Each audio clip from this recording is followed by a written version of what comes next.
찬송케 하시려 하나님이 사랑하시는 자 안에서 그 생명을 거저 주셨네.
값없는 은혜에 주님의 값없는 은혜에 영광을 찬송케 하시려 하나님이 사랑하시는 자 안에서 그 생명을 거저 주셨네.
때까지 그 주님 앞에 영광의 박수를 드리겠습니다. 할렐루야. 그리스도 안에서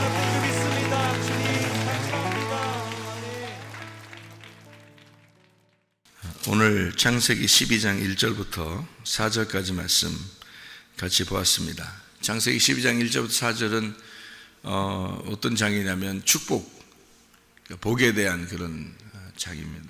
누구를 복을 내리냐면 아브라함에게 복을 내려서 아브라함을 선택하고 하나님이 지시할 땅으로 이제 인도하는 그런 내용이 창세기 12장의 내용. 창세기 12장이 나오면은 그 앞에 바벨에 대한 이야기가 나오고 11장에 그 바벨 때문에 사실은 이제 하나님께서 창세기 12장에 있는 아브라함을 선택하셨다 이렇게 볼 수도 있는 거죠. 또 아브라함을 선택하려고 하니까 그 앞에 있는 11장을 놓고서 하나님이 언어를 혼잡하게 하고 이제 흩으시는 그런 장면들을 우리가 볼 수가 있죠. 창세기 12장 전까지는 말이에요. 창세기 12장 전까지는 언어가 같았습니다. 잘 생각해 보세요, 여러분. 창조 때, 창세기 1장, 2장, 창조 때 하나님이 아담과 하와를 창조하시고 그리고서 언어가 다 같았어요. 언어가 하나밖에 없었어요. 종교도 하나입니다. 하나님만 믿는 거예요. 아무 종교가 없어요. 다른 종교가. 그러니까 수천 년을 그들은 하나의 종교 그리고 하나의 그 민족으로 하나의 그 언어를 가지고 살았어요. 그러니까 그 사람들은 뭐든지 할 수 있었습니다. 그죠? 노아 홍수가 나서 다 멸망하고 난 다음에 그들이 다시 이제 노아 자손들로 인해서 이렇게 쭉 이제 흩어졌는데 그 사람들이 흩어져서 다시 모였어요. 이제 어제 용사들이 다시 뭉쳤다. 그래서 나가가지고 다시 뭉쳤거든요. 그게 이제 창세기 11장이에요. 다시 뭉쳐서 모였는데 왜 모였을까? 이 사람들이 뭐하러? 탑을 쌓으려고 모였어요.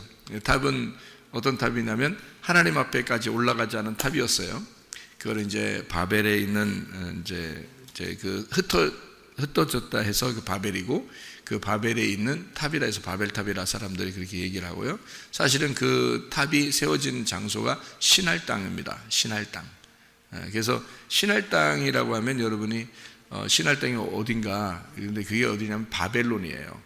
신할 땅이라는 장소가. 왜냐하면 다니엘서에 보면 신할 땅 그곳이 바벨이라고 나오고 그 바벨론이 이제 다니엘서가 이제 바벨론 그 시대에 쓴 거죠. 그래서 바벨론 시대에 신할 땅에 있는 그게 바벨이었고요. 그게 바벨론이 되었습니다. 그러니까 바벨이라고 하는 바벨론은 바벨탑, 바벨론, 그리고 신할 땅, 뭐 이세벨, 음녀 같은 의미로 성경에 쓰여 있는 그런 단어예요. 그러니까 그게 여러분이 이제 이 성경을 이렇게 보면 요한계시록을 보면 음녀가 나오는데 음녀는 큰 성이라 그래요. 그 큰 성은 뭘 의미하는 거냐면 바벨탑에 대한 그런 얘기고요. 그 바벨탑에 대한 이야기가 옛 성전에 대한 이야기예요. 이게 요한계시록을 이제 요약할 수 있는 큰 이제 줄기인데요. 그래서 성경을 거기에 이제 그렇게 요약을 할 수 있으면 이게 옛 성전이 무너지고 새로운 성전이 이제 세워져야 된다는 그런 옛 예루살렘이 무너지고 새로운 예루살렘이 세워진다. 그러니까 새로운 예루살렘, 새 예루살렘이라고 그러죠. 요한계시록에는 새 예루살렘 그러면 그게 신부예요. 그러니까 옛 예루살렘 그러면 음녀입니다. 그러니까 신부와 음녀를 비교한 거죠. 그러니까 요한계시록은 결국에는 신랑과 신부에 대한 이야기고요. 요한계시록은 신랑과 신부에 대한 이야기를 하려고 하다 보니까 반대를 써야 되겠죠. 그래서 음녀와 짐승에 대한 이야기가 쓰여 있는 겁니다. 그러니까 신랑과 신부, 신랑의 반대편에 있는 게 짐승이고요, 신부의 반대편에 있는 게 음녀예요. 그러다 보니까 음녀와 짐승을 쓴 거예요. 요한계시록은. 요한계시록을 보면 음녀 짐승에 대한 이야기가 많죠. 그죠? 왜 그러냐면 이게 큰 줄기이기 때문에 그렇습니다. 요한계시록을 쓴 어떤 목적과도 같은 거죠. 그래서 음녀 짐승을 쓰고 그다음에 이제 신랑과 신부에 대한 이야기를 쓰고요. 그러니까 마지막 결론 부분에서는, 요한계시록의 마지막 결론 부분에서는 신랑과 신부가 결혼하는 것으로 나오죠. 그러니까 결혼하려니까 음료와 짐승을 파괴시키는 겁니다.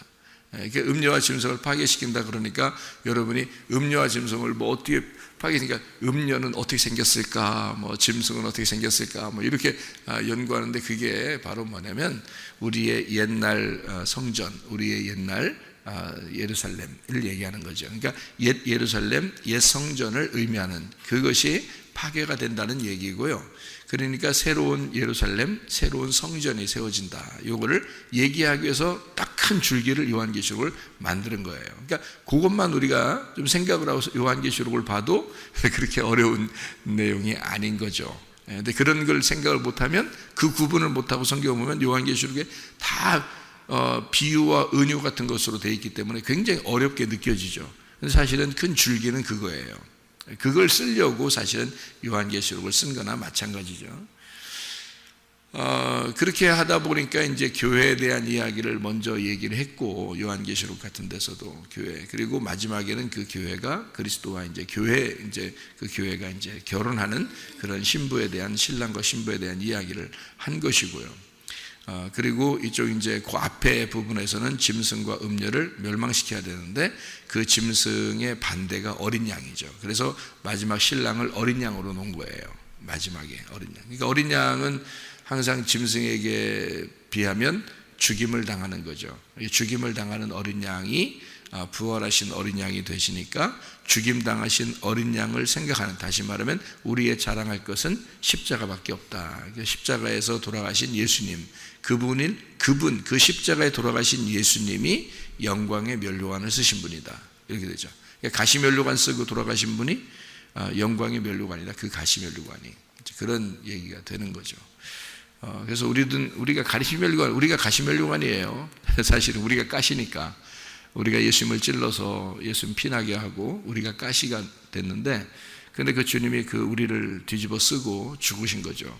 우리를 뒤집어 쓰고 죽으셔서 우리를 그렇게 미워하고 가시를 미워하고 그러는 게 아니라, 우리를 뒤집어 쓰시고 죽으셔서 우리를 자기의 영광의 면류관이라고 하는 거예요.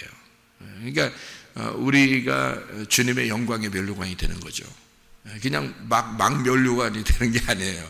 가시 면류관이 된 사람이 그거를 깨닫고 영광의 면류관이 되는 거예요. 그 영광의 면류관은 부활의 예수님을 말하는 겁니다. 영광의 면류관, 가시 면류관은 고통받으시고 죽으시는 예수님을 말하는 거고요. 그러니까 내가 그 주님의 죽음에 같이 동참한 사람은, 그러면 영광의 면류관, 부활의 예수님과 동참하게 된다, 이런 말이 되는 거예요. 이게 무슨 말인지 아시겠죠? 그래서 우리가 그리스도의 그 죽음에 동참하고 그리스도의 부활에 동참하게 되는 것은 그 죽음까지 동참하는 거예요. 그러면 부활의 면류관은 받는 거니까 같이. 그래서 가시 면류관이 된 사람이 영광의 면류관이 된다는 거예요. 무슨 말인지 이걸 아셔야 돼요. 왜냐하면 베드로가 그래서 3번을 부인하게 되는 거고요. 그것을 예수님이 자기가 십자가 못 박혀 죽기 전에 얘기를 하는 겁니다. 너는 나를 3번 부인할 거다. 이게 부인할 것 같은데 이런 말이 아니에요. 너는 부인해야만 한다, 이런 말이에요. 그러니까 너는 나를 3번 부인할 거야. 너는 3번 부인해야만 돼. 이제 이런 말이거든요. 그러니까 베드로는 난 도저히 그럴 것 같지 않은데 이렇게 말해도 주님은 네가 나를 3번 부인해야만 되는 거다. 그렇게 이야기를 하는 것은, 다시 말하면 3번을 부인한다는 것은 어때요? 이게 예수님하고 자기하고 분리를 시키는 거죠. 그죠? 예수님, 내가 저 사람 모르는데요, 이렇게 이제 베드로가 나는 예수님 몰라요, 나는 예수를 저주하면서 막 몰라요, 막 이렇게 하잖아요. 그게 자기하고 예수님을 떨어뜨려 놓는 거거든요. 떨어뜨려 놓는 거. 이 떨어뜨려 놓는 거 2개가 되는 거잖아요. 떨어뜨려서 2개가 되는 거예요. 이게 선악과 먹는 거예요. 그러니까 베드로는 그 자리에서 선악과를 먹는 겁니다. 그러니까 얘기만 들었지 자기가 직접 선악과를 먹는다는 사실을 모르는 거죠, 베드로가. 근데 예수님은 무슨 얘기를 한 거예요? 네가 나의 가시 면류관이 될 거야, 이 말이에요. 네가 나의 가시 면류관이 될 거야. 네가 나를 보면서 선악과를 먹을 거야. 이제 그런 말이죠. 네가 나와 같이 십자가에 매달려 죽을 거야. 네가 나를 찔러서 가시면류관이 돼서 네가 죽을 거야. 그렇게 돼야 돼. 그래야 네가 부활의 영광을 같이 맛보게 될 것이다. 이런 얘기예요. 그래서 3번을 부인하고 난 베드로를 주님이 이제 부르시는 거죠. 다시 가서 불러서 이제 영광의 면류관을 주는 겁니다. 내가 부활했어. 너도 나와 함께 이제 이 일을 감당하게 될 거다. 네가 나를 사랑하느냐? 나도 널 사랑한다. 네가 나의 양들을 좀 돌봐주고 네가 나의 양들을 먹여줘라. 이렇게 부탁을 하잖아요. 이게 가시면류관이 된 자를 영광의 면류관으로 바꾸는 것입니다. 그리고 예수를 죽인 자를 예수와 함께 부활하도록 만들어 놓는 거죠. 이게 놀라운 그 성경의 그 역사입니다. 그렇게 이제 앞에다가는 멸망해야 될 것을 놓고 뒤에다가는 영광을 받아야 될 것을 놓는 거죠. 요한계시록도 똑같아요. 교회가 짐승과 음녀가 파괴되면 신랑이신 어린 양과 그리고 그 신부인 교회가 함께 결혼하고서 요한계시록에 맞춰지는 거예요. 그러니까 엄청 간단한 얘기죠. 그죠? 엄청 간단한 얘기인데 성경 전체가 중요하게 그 얘기를 하고 있는 거잖아요. 그래서 요한계시록에 가서 그거를 열어주는 거예요. 이게 성경이 이런 얘기였어 라는 걸 가르쳐 주는 거죠. 요한계시록이.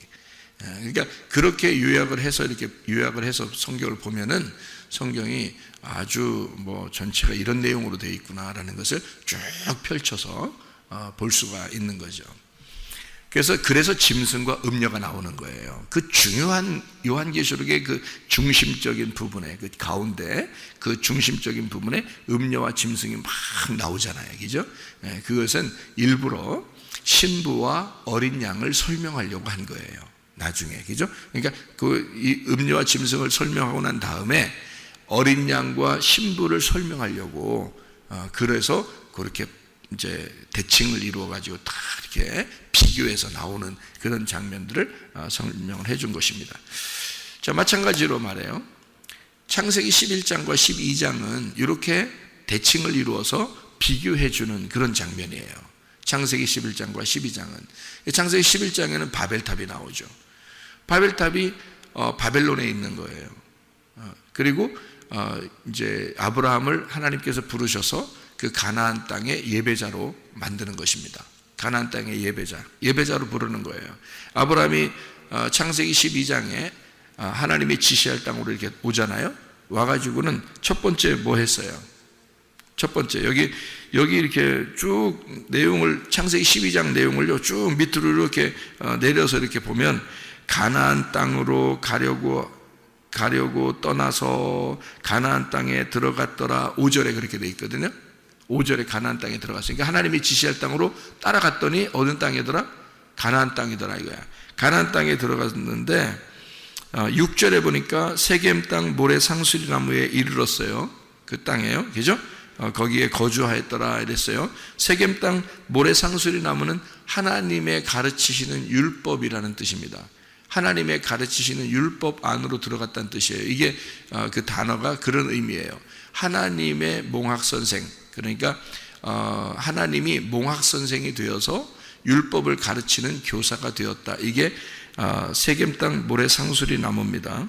그렇게 하고서 이제 7절에 보시면 여호와께서 아브라함에게 나타나서 이르시되 이 땅을 네 자손에게 주리라. 그러면서 아직 자손이 없거든요. 자손이 없는데 자손을 주겠다는 거예요. 아브라함이 그때가 75세라고 여기 나오잖아요. 그죠? 아브라함이 75세라고 4절에 나오잖아요. 4절에 75세라고 나오고요.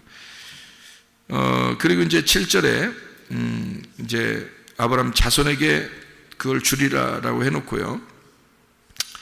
계속 자손을 안 주니까, 그렇게 하고서 계속 자손을 안 주니까 이제 사라가 아유, 야, 뭐 우리 종 뭐 하고 그냥 뭐 대충 뭐 그냥 애기 낳으면 되지 않냐? 그럼 내 애기라고 하면 되잖아. 그냥 뭐 이렇게 이제 그런 이제 사건이 벌어지는 거예요. 이게 75세 때 약속해 놓고 안 주니까, 계속 안 주니까, 애를 안 주니까 말이에요.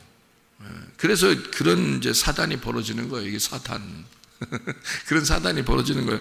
이게 창세기 16장에 하갈과 이스마엘 나오잖아요. 그러니까 창세기 12장에 너 자손한테 자손한테 땅을 기업으로 주면서 축복을 하리라 했는데 안 주잖아요. 창세기 13장, 14장, 15장까지 애를 안 준다고요. 그러니까 이게 지금 얼마나 흘렀냐고, 이게 나이가 많이 흘렀다고요.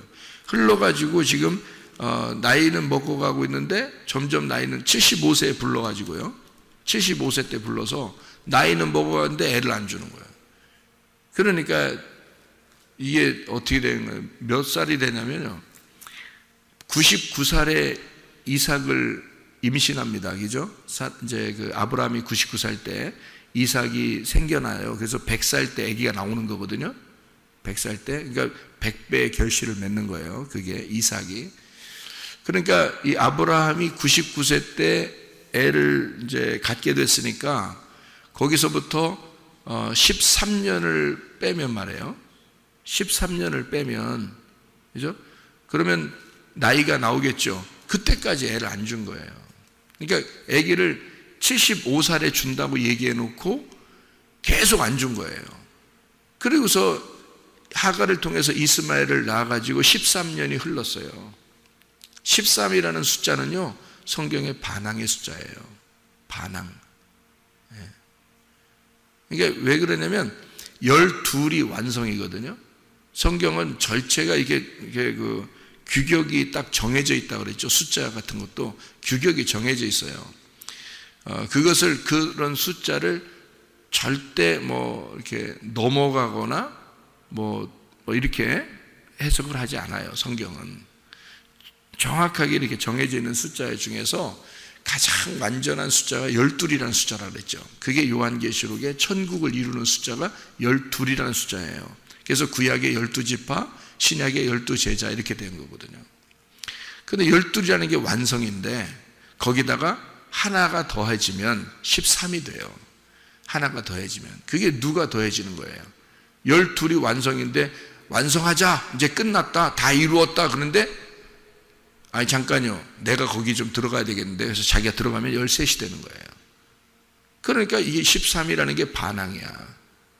하나님이 완성했다는데 네가 자꾸 굳이 네 생각을 집어넣겠다는 거잖아요.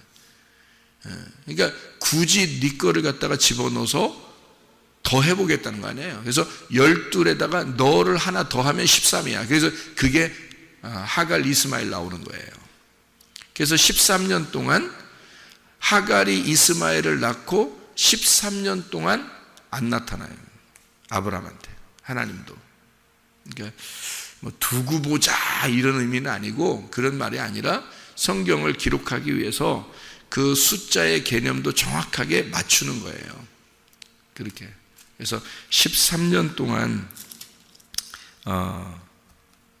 아이를 낳고서 13년 동안 하나님이 안 나타나시고 그러죠.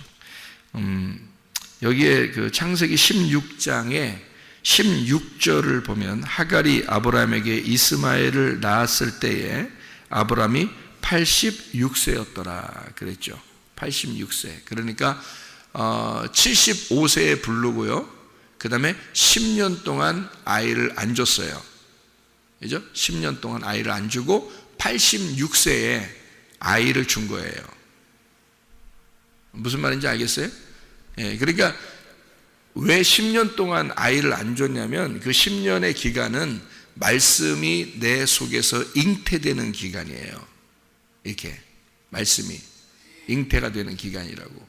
그래서 10달 동안 아기들이 뱃속에 있는 거예요. 10달 동안. 그리고 10계명이 있는 거고요.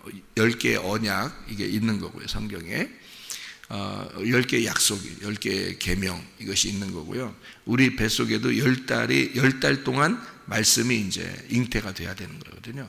그래서 75세에 부르시고, 사실 이제 아브라함과 사라 입장에서는 굉장히 이게 답답한 한 거죠. 얘기해 놓고 왜 자손을 축복한다 해놓고 왜 우리한테 아기를 안 주나?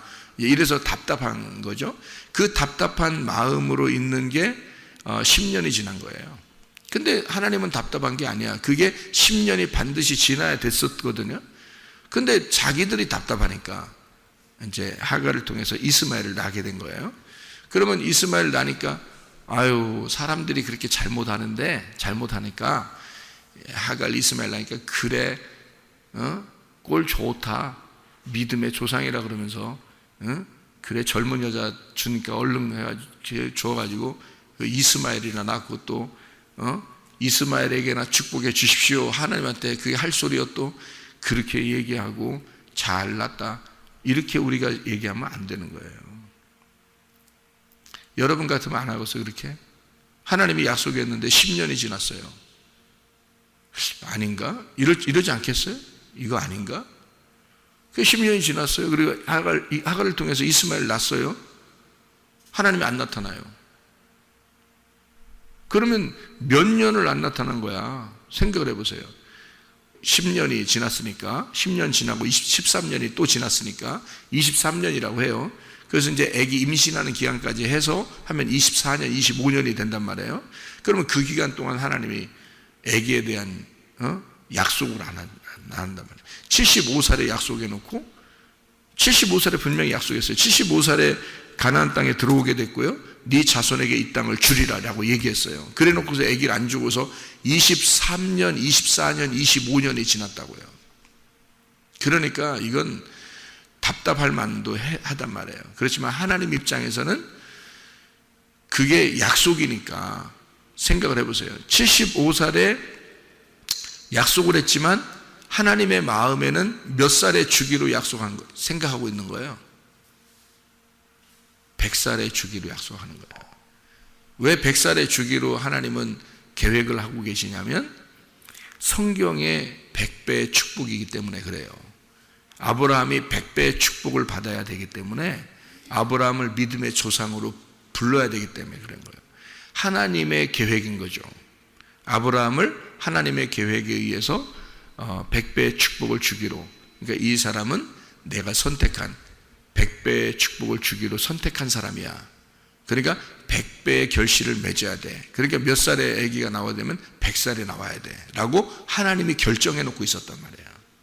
결정해 놓고. 근데 그 앞에 자발 없이 하갈을 통해서 이스마엘을 낳았다고 우리가 볼 때는 믿음의 조상이 꼴 좋다 이렇게 말할 수 없는 게 왜 그러냐면 성경은 다 규격을, 울타리를 딱 쳐놓고 성경을 써놓기 때문에요.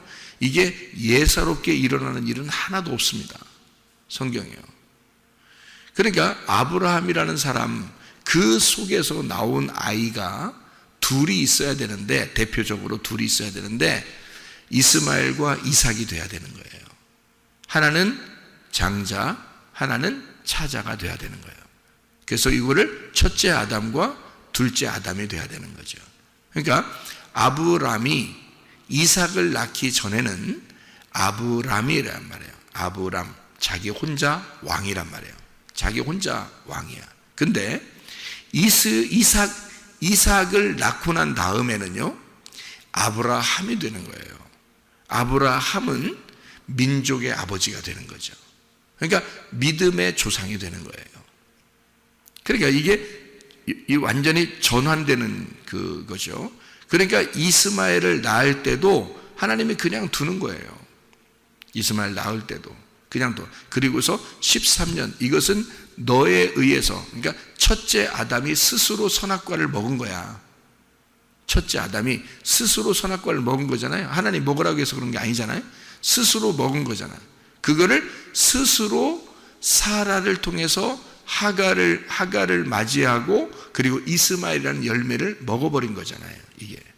그러니까 이게 아브라함이 사라를 통해서 이스마엘 하갈을 받아들이고 이스마엘을 낳았다라고 하는 게 뭐를 얘기하려고 한 거예요? 그러니까 선악과를 얘기하려고 했던 거예요. 그래서 선악과를 얘기하려고 했기 때문에 갈라디아서 4장에 하갈과 사라에 대한 이야기가 나오는 거고요, 이스마엘과 이삭에 대한 이야기가 나오는 거예요. 그게 하나는 율법에 대한 이야기를 하고 하나는 은혜, 복음에 대한 이야기가 나오는 거죠. 이거를 갈라디아서 4장에 바울이 정확하게 구분을 해놓은 거예요. 어떻게 알았기 때문에 지혜로 이걸 깨달은 거죠. 조상들이 아브라함이 왜 이스마엘을 낳을 수밖에 없었는지, 그리고 사라를 통해서 이삭을 왜 낳을 수밖에 없었는지를 그거를 딱 구분해낸 거예요. 이게 율법과 은혜에 대한 이야기였다라고 하는 것을 바울이 해석해낸 겁니다. 그게 갈라디아서 4장이에요. 그러니까 우리의 진짜 자유한 어머니는 사라이다. 종된 여자에게서 나온 자가 이스마엘이다. 그래서 율법, 그리고 자유한 자를 통해서 나온 이삭, 우리에게 은혜가 되시는 복음, 예수님을 의미하는 것이다 라고 설명을 한 거예요. 그것을 그러니까 일부러 아브라함이 13년 동안 하나님이 나타나지 않는 하갈을 통해서 이스마엘을 낳았을 때 너는 나에게 반항한 거야. 너는 나에게 반기를 든 거야. 네가 나를 침범한 거야. 그게 뭐냐면 선악과잖아요. 선악과. 그거를 아브라함이 이 사례를 통해서 이거를 선악과를 먹어버린 거죠. 그게 이 선악과가 하갈이었던 거고 이스마엘이었던 겁니다. 그죠? 그래서 그게 율법이라는 거예요. 율법.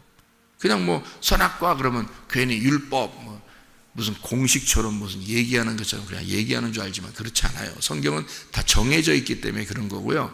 그게 바울도 그렇게 해석을 했단 말이에요.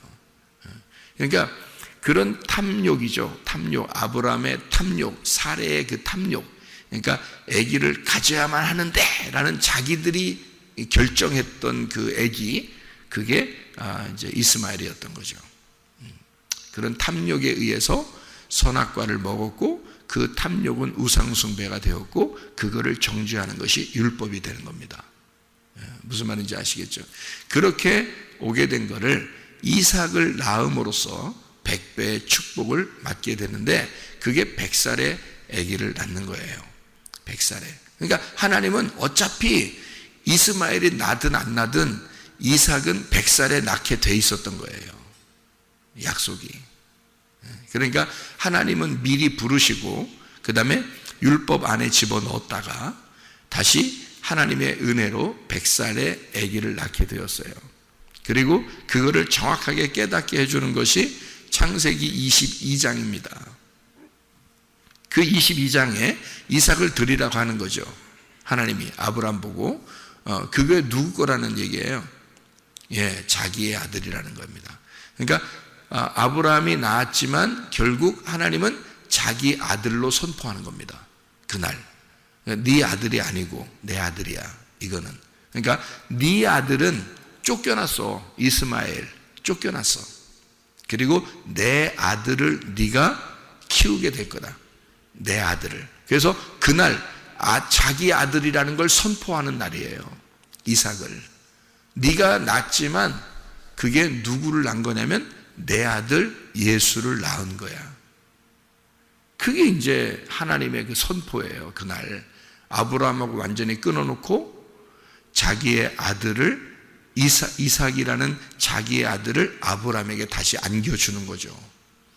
참 놀라운 장면이죠. 그리고서 이제 아브라함의 사역은 끝나는 거예요. 그렇게 하고서 그 다음에 바로 이어서 이삭이라는 사역이 나오는 겁니다. 이제 아브라함을 이어서 믿음의 조상이 이삭이 되는 거죠. 그리고 아브라함이 이삭으로 이제 믿음의 조상이 연결되고 그리고 난 다음에 이삭이 바로 야곱에게 또 넘겨주는 거죠. 야곱에 넘겨줘서 그 야곱에게 넘겨준 그 믿음의 조상 야곱이 이스라엘이 되는 겁니다. 이스라엘. 그래서 모든 사람들이 다 하나님의 백성 이스라엘이 되도록 만드는 그게 이제 하나님의 왕자들을 만드는 거죠. 그게 성경의 이 창세기의 역사예요. 창세기 역사. 그러니까 창세기의 역사의 가장 그 포인트, 그 전환점을 가져온 게 창세기 12장인 거죠. 12장. 그 앞에까지는 어떻게 했다고요? 족속이 하나고 언어도 하나고 민족도 이게 다 하나예요. 한 민족이에요. 자기 백성들, 한 민족이고요. 그리고 하나의 언어를 가지고 있어요. 종교도 하나예요. 하나님만 오직 믿는 거예요. 다른 종교라는 게 없어요. 오직 하나님만 믿는 건데요. 근데 진짜 하나님을 믿는 게 뭐냐라는 것을 12장에서 가르쳐 주는 거예요. 11장까지 그러니까 뭐 어떻게 했다는 거예요? 가짜 믿었다는 얘기예요. 하나님을 믿긴 믿는데 막연히 하나님을 믿었다는 얘기예요. 여러분 교회 나와서요, 둘 중에 하나입니다. 교회 나오면 둘 중에 하나로 하나님을 믿어요. 여러분이 막연히 성경도 제대로 모르고 막연히 그냥 하나님을 믿는다고 찾아가는 사람들이 있어요. 그게 바벨탑의 예배입니다. 근데 분명하게 하나님이 나를 부르시고 하나님이 내게 말씀하셔서 가슴으로 하나님을 만난 사람이 하나님의 섬기심으로 하나님을 믿는 사람이 있어요. 그 사람이 창세기 12장이에요. 그러니까 창세기 11장으로 믿는 사람이 있고요, 창세기 12장으로 믿는 사람이 있단 말이에요. 그러니까 완전히 다른 거죠. 이게 믿음 자체가 반대예요. 그거를 구분을 정확하게, 바울이라는 사람은 이게 헬라 지식을 가지고 있기 때문에요, 이게 선악으로 딱 구분합니다. 그래서 바울이 정확하게 구분해내는 거예요. 한쪽은 율법이고 한쪽은 복음인데, 이 율법은 죄와 사망의 법이다. 이것은 우리를 죽이는 거다. 오라 나는 곤고한 자로다. 이 사망의 법에서 누가 나를 건져내겠느냐. 이 율법을 말하는 거예요. 그리고 거기서 건져내신 그리스도가 나의 주인이 되셨다. 이걸 고백하는 거고요. 그게 생명의 성령의 법이다. 나는 그 안에서 자유할 것이다. 이런 얘기예요. 그러니까 이걸 정확하게 구분해낸 사람, 헬라 철학을 가지고 있기 때문에 그래요. 바울이 헬라 철학을, 그리스 철학을 가지고 있는 사람이고 많이 배운 사람이니까 이게 탁탁 구분이 되는 겁니다. 그래서 구약을 완전히 선과 악으로, 그러니까 이걸 율법과 은혜로 정확하게 딱 구분해 버린 거죠. 그래서 딱 나누어 버렸어요. 그게 이제 바울인데요. 우리가 이것을 나누면서 이것은 우리한테 이 성경이 오면서요, 그 과독이죠. 신약을 쓰는 과독인데 바울이 그때 성경을 쓰는 과정이니까. 근데 우리는 이걸 다 구약과 신약을 다 이제 보는 거죠, 우리가. 그죠? 구약과 신약, 바울 시대만 해도 신약이 없었어요. 완전히 완성되지 않았고 구약만 있었거든요. 그래서 이 사람은 구약을 갖다가 해석을 하면서 편지를 쓴 거예요. 근데 그걸 이제 나중에 사람들이 이걸 모집을 해서 구약과 신약으로 이렇게 모집을 해놓은 책이 이거죠. 이게 성경책이 된 거죠. 지금 우리들의 성경책. 그러니까 우리는 구약과 신약을 딱 나누어서 다 볼 수 있는 거예요. 근데 나누어서 보니까 어때요? 이건 나쁜 놈, 이건 좋은 놈, 이렇게 나오지 않았다는 말이죠. 성경을 다 완성을 시켜서 보니까 이게 하나님의 사랑이었더라는 거죠. 이게 하나님의 사랑이었구나. 아하, 이 모든 말씀은 사랑으로 완성되는구나. 이게 결국에는 하나님이 구약의 하나님이 결국에 신약의 하나님으로 우리에게 완성시켜서 우리를 사랑하고자 하는 것이었구나. 우리에게 사랑하시는 하나님이구나라는 걸 깨닫게 되는 거죠. 그래서 성경을 제가 선악의 나무로 볼 것이냐 아니면 생명나무로 볼 것이냐, 그래서 선악의 나무가 시작됐으면 생명나무로 완성이 돼야 된다, 이렇게 얘기하는 이유가 바로 그래서 그런 겁니다. 그러니까 성경은 그렇게 다 완성이 된 상태에서 보는 거하고 그냥 하나하나 그 안에서 이렇게 보는 거하고는 좀 달라요. 그래서 완성되고서 이렇게 보면은 이게 딱 구분이 된단 말이죠. 그래서 창세기 11장과 12장은 사실은 이렇게 연결되어 있는데 이것이 나누어져 있어요. 그런데 연결되어 있어요. 이게 왜 그러냐면 예배 문제입니다. 예배요. 그래서 예배를 어떻게 드리느냐 하면 사람들이 성을 바벨탑을 쌓을 때요, 성을 쌓고서 그 다음에 탑을 이렇게 세워요. 그 탑을 세우는 게 뭐라겠어요? 예배라고 그랬죠. 예배. 하나님께 가까이 가려고, 하나님께까지 가려고 예배 드리는 겁니다. 그게 탑이에요. 모든 탑들이 그렇게 세워졌다 그랬죠. 그러니까 성을 먼저 쌓고, 성이 뭐예요? 자기들이 살아야 될 거냐. 자기들이 살아야 될 것을 쌓고 그 다음에 쭉 탑을 올리는 겁니다. 그 안에. 그죠? 그러니까 예배를 드리는 거죠. 근데 아브라함을 부를 때요, 창세기 12장을 한번 봐봐요. 창세기 12장을 보면은 여기에 하나님이 아브람을 불러가지고 가나안 땅에 집어넣습니다. 그리고 난 다음에 이제 거기다 7절에 보니까 어떻게 돼 있다고 했냐면 네 자손에게 주리라 얘기해 놓고요. 그러면서 그곳에서 뭘 쌓았어요? 제단을 쌓았어요. 자, 여기까지 집이 있어요, 없어요? 집이 없어요. 뭐부터 쌓았다는 얘기예요? 예배부터 드렸다는 얘기야. 그러니까 집이 먼저가 아니고 예배가 먼저였던 거죠. 무슨 말인지 알겠어요? 이게 완전 반대잖아요. 창세기 11장에 바벨탑을 쌓을 때는 성을 먼저 쌉니다. 그 다음에 거기다 탑을 세우는 거거든요. 탑이 예배예요. 그런데 12장에는 예배를 먼저 드려요. 예배를. 그리고 장막을 칩니다. 이게 창세기 12장의 7절, 8절 이게 아주 특징이에요. 창세기 11장과 12장의 그 구분이 아주 특징적인 구분이거든요, 이게. 창세기 12장 7절, 8절에 7절에 이제 제단을 쌓고요. 8절에 보니까 거기서 어디로 옮겨요? 베델. 베델이 뭐예요? 베델이 하나님의 집이잖아요. 하나님의 집 베델. 거기서 야곱이 하나님 만나잖아요. 베델에서. 이해가 돼요? 그러니까 이 베델이 하나님의 집이라고요. 이 하나님의 집이 자기의 장막이 되는 거예요. 하나님의 집이. 그러니까 예배를 먼저 드리고 하나님께 제단을 먼저 쌓고요. 하나님 중심입니다. 그 다음에 베델에 자기의 장막이 쌓여지는 거죠. 자기 집은 어디다? 교회다. 내 집은 교회야. 자, 누가 그렇게 할 수 있나요? 하나님의 아들만 그렇게 할 수 있는 거예요. 하나님의 아들만. 여러분이 하나님의 자녀라면 이렇게 하겠죠. 그죠? 먼저 하나님께 예배드리는 하나님 중심으로. 그 다음에 내 집은 어디다? 하나님의 집이다. 이렇게 되는 거죠. 그래서 거기에 옮겨서 베델 거기에 장막을 쌓습니다. 8절에 그죠? 그러니까 제단을 쌓고 그 다음에 장막을 쳐서 거기서 여호와의 이름을 부르는 거예요. 그러니까 이게 아주 바벨탑하고 이게 완전히 특징적인 그런 얘기고요. 그리고 여러 언어가 되었잖아요. 여러 언어가 11장에 보면 여러 언어가 됐어요. 그래서 고린도전서 1장 10절에 여러분이 아시는 말씀인데요.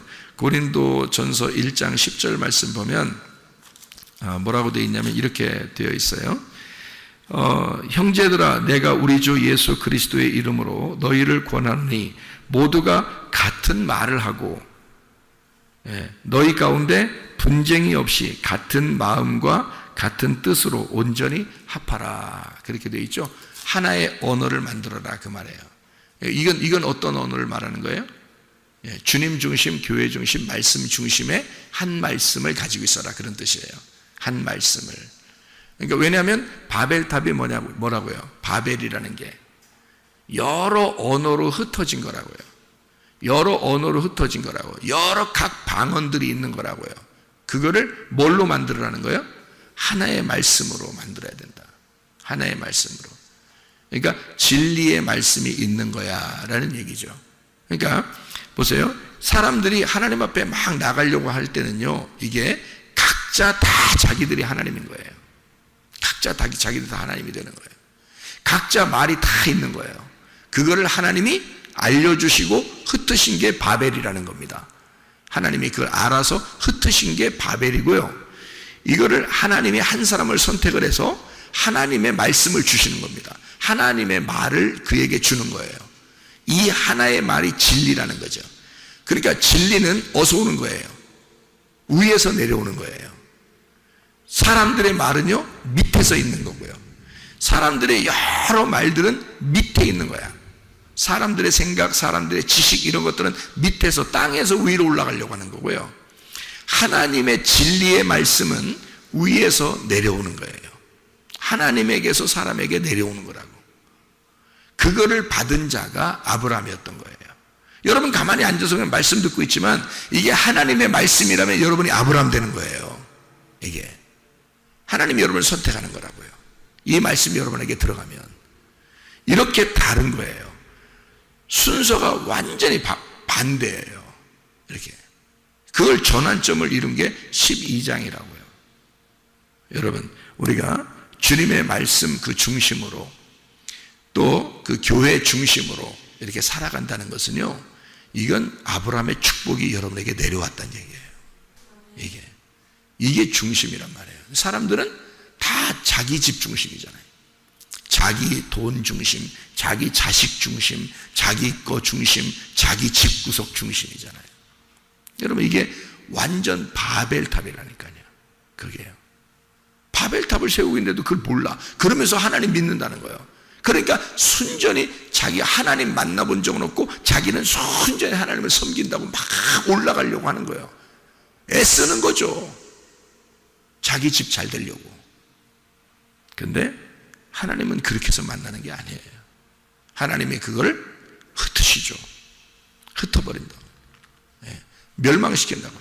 옛 성전, 옛 예루살렘은 멸망당한다. 그게 마태복음 24장이에요. 그 전체가 짐승과 음녀에 대한 멸망이라고 요한계시록이라고요.